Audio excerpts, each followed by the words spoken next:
సమాజాభివృద్ధిలో మహిళల పాత్ర కీలకమైందని కాకినాడ ఎంపీ వంగ గీత అన్నారు.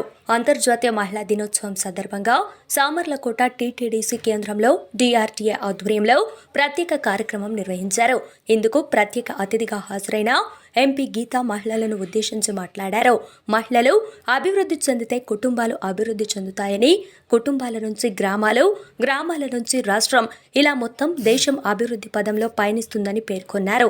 అందుకే మహిళలపై ప్రత్యేకంగా దృష్టి సారిస్తూ ప్రభుత్వాలు అనేక పథకాలు, కార్యక్రమాలు అమలు చేస్తున్నాయని చెప్పారు. మహిళల ఆలోచనలకు ప్రతి ఒక్కరూ గౌరవం ఇవ్వాలని సూచించారు.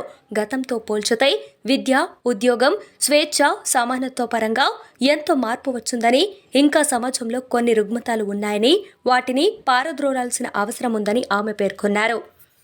దాంట్లో ప్రభుత్వాలు సహకారం ఉండే విధంగా ఈరోజు మరి ప్రభుత్వాలు నడుస్తున్న తీరుని మనం గమనిస్తూ ఉన్నాం. పథకాలు ఏది పెట్టినా కూడా మహిళల్ని ఫోకస్ చేసుకుంటూ, మహిళల్ని చూస్ చేసుకుంటూ, మహిళలకు ఉపయోగపడే విధంగా చేసే విధానం కూడా మనకు వచ్చింది. ఎందుకంటే సమాజంలో ఉండే అనేక అసమానతల వల్ల కావచ్చు, అనేక రుగ్మతల వల్ల కావచ్చు, అనేక చెడు అలవాట్ల వల్ల కావచ్చు, ప్రతి స్త్రీ కూడా ఇంచుమించుగా ఇబ్బందులు పడే పరిస్థితులు. ఒక సంసారాన్ని నడపాలి అంటే మహిళ సమర్థవంతంగా ఉంటే తప్ప, ధైర్యంగా ఉంటే తప్ప, సహనంతో ఉంటే తప్ప గడపలేని పరిస్థితులు చాలా వరకు గతానికి ఇప్పటికీ మార్పు వచ్చింది. కానీ గతంలో ఇంకా చాలా ఇబ్బందులు వచ్చాయి. మా చిన్నప్పుడు చూసినట్లయితే నిజంగా ఒక తల్లి, ఒక భార్య పృథ్వీ ఉన్నంత వరకు సమాజ యొక్క పూర్తి సమాజం అభివృద్ధి చెందిన సమాజం రావాలి అంటే స్త్రీ పాత్ర చాలా కీలకమైనది. మనం ఏదో మన ఇంటికే మనం పరిమితం, మన అలవాట్లకి మనం పరిమితం, మనకి మనమే పరిమితం అనుకుంటే సరిపోదు. అదేవిధంగా ఏ విద్య లేచిన అక్షరాస్యత నేర్చుకోవడంలో కానీ, నిరక్షరాస్యతని తొలగించడంలో కానీ స్త్రీ పాత్ర చాలా కీలకమైంది.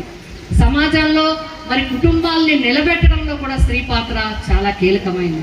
విద్యాపరంగా, ఉద్యోగపరంగా, రాజకీయ పరంగా అన్ని రంగాల్లో మహిళలు ముందుకు రావటం అంటే, ఇచ్చిన అవకాశాలని అందుకోవడం అంటే నిజంగా స్త్రీ ధైర్యంగా ముందుకు రాగలుగుతుంది. కాబట్టి ఈరోజు సమాజం ఇట్లా నిలబడి ఉన్నదన్న దాంట్లో ఏమాత్రం సందేహం లేదు అనేది మనం అందరం కూడా తెలుసుకోవాల్సిన విషయం. మీరు ఒక్కసారి మనం ఆలోచించినట్లయితే ఇది మగవారి పట్ల ఇబ్బందితోనో, మగవారి పట్ల ఉన్న బాధతోనో మాట్లాడే విషయాలు మాత్రం కాదు. ఎందుకంటే స్త్రీ నిజంగా నిలబడగలిగితేనే ఒక కుటుంబం బాగా నిలబడుతుంది. కుటుంబం బాగా నిలబడిగితేనే ఈ ఒక గ్రామం బాగుంటుంది. ఒక గ్రామం బాగుంటేనే ఒక రాష్ట్రం బాగుంటుంది. ఒక రాష్ట్రం బాగుంటేనే ఒక దేశం బాగుంటుంది. కాబట్టి ఏ దేశంలో అయినా సరే సమాజంలో ఉండే మహిళలకి సమాన అవకాశాలు ఇవ్వాలని చెప్పి మనం అందరం కూడా కోరుకోవటం జరుగుతుంది. ఒక రంగంలో కాదు, విద్యలో స్త్రీలు ముందుండాలి, ఉద్యోగాల్లో స్త్రీ ముందుండాలి, తెలివితేటలో స్త్రీ ముందుండాలి, కుటుంబంలో భాగస్వామ్యంలో కూడా స్త్రీ ఆలోచనకి గౌరవం ఇవ్వాల్సిన అవసరం ఉంది. గతంలో పూర్వపు రోజుల్లో మేము చిన్నప్పుడు ఉన్నప్పుడు చూసినప్పుడు చాలా సందర్భాల్లో మేము పరిశీలించడం జరిగింది. ఒక బిడ్డకి పెళ్లి చేయాలంటే తన కూతురికో కొడుకో పెళ్లి చేసే స్థితి నుంచి ఈరోజు ఆ స్త్రీ తన భర్తను తనే ఎన్నుకునే స్థాయికి కూడా రాగలగడం అనేది ఇది మహిళలు సాధించిన విజయంగా నేను చెప్తాను. అదేవిధంగా మా ఛానల్ని లైక్ చేయండి, షేర్ చేయండి, సబ్స్క్రైబ్ చేయండి. మరిన్ని అప్డేట్స్ కోసం పక్కనే ఉన్న బెల్ బటన్ నొక్కండి.